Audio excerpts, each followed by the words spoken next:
Hello everyone, নমস্কার সবাইকে নতুন একটি ব্লগে অনেক বেশি স্বাগত জানাই। সেদিন ছিল বৃষ্টি, একটা বৃষ্টি মুখর দিন। তাই ভাবছি সকালে কী রান্না করব।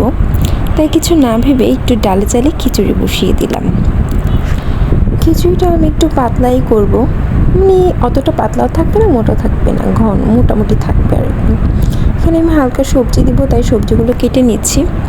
আর এখন সবজি ফ্রিজে রাখলেও যেন মনে হয় থাকে না, কারণ বৃষ্টি তো বাইরে, তার জন্য আর কি সবজি সব ভিজে থাকে। আর সেগুলো ভিজার সবজি যদি ফ্রিজে রাখা হয় যেমন কেমন যেন একটা পচে পচে যায়। তো যাই হোক, যেমন পাওয়া যাবে তেমনই তো খেতে হবে। আমি সবজিটা অল্প পরিমাণে কেটে নিচ্ছি, অল্প অল্প, মানে 2টা পটল, একটু ফুলকপি, একটু আলু, এগুলোই দিব। আর খিচুড়িটা পুরো নিরামিষ খিচুড়ি রান্না করব। আমার সবজি কাটা শেষ, তারপরে এতে আমি ফুলকপিগুলো আগে একটু হালকা ভেজে নিচ্ছি। ফুলকপিগুলো ভেজে নিয়ে তারপরে বাদবাকি তরকারিগুলো দিয়ে দিলাম। এটাও হালকা একটু ভেজে নেব, বেশি অত একটা ভাজবো না, মিডিয়াম ভেজে তুলে নেব। মিডিয়াম ভাজলেই হবে,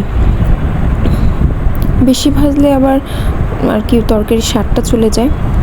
আর এখানে মশলা দিলাম 5 ফোড়ন আর 2টা শুকনো মরিচ ভেঙে দিয়েছি যাতে সেন্টটা ভালো আসে। তারপরে একটু আদা থেতো করে রেখেছিলাম সেটা দিয়ে দিলাম। তারপরে চাল ডালটা দিয়ে দিলাম।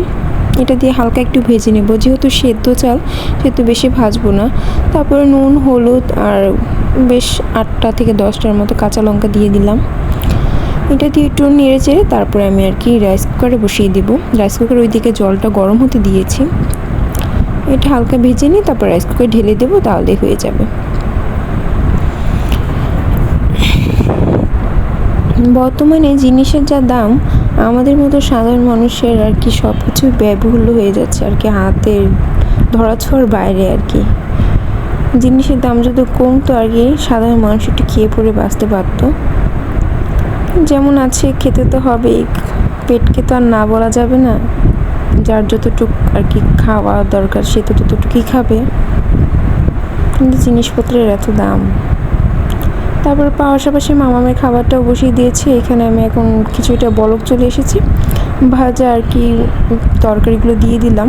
আর যদি সাথে সাথে দিতাম তাহলে আর কি গলে যেত, তাই একটু পরে দিলাম। তাই একটু মুখে একটু আস্তে আস্তে লাগে থাকে আর কি, আস্তে আস্তে লাগে, খেতে ভালো লাগে আর কি।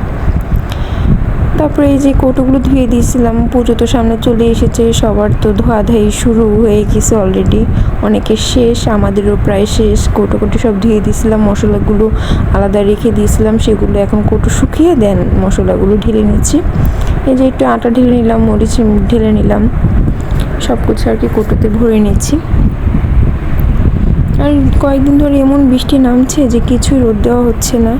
কৌটোগুলো যদি ধুয়ে আর কি রোদে ভালো মতো শুকানো যায় তাহলে ভালো হয়, নাহলে যে কৌটোতে জিনিসপত্র রাখা হয় সেটা একদম আর কি যে ফাঁকন ধরে যায় আর খাওয়া যায় না, সেটা নষ্ট হয়ে যায়, এমন একটা অবস্থা আর কি।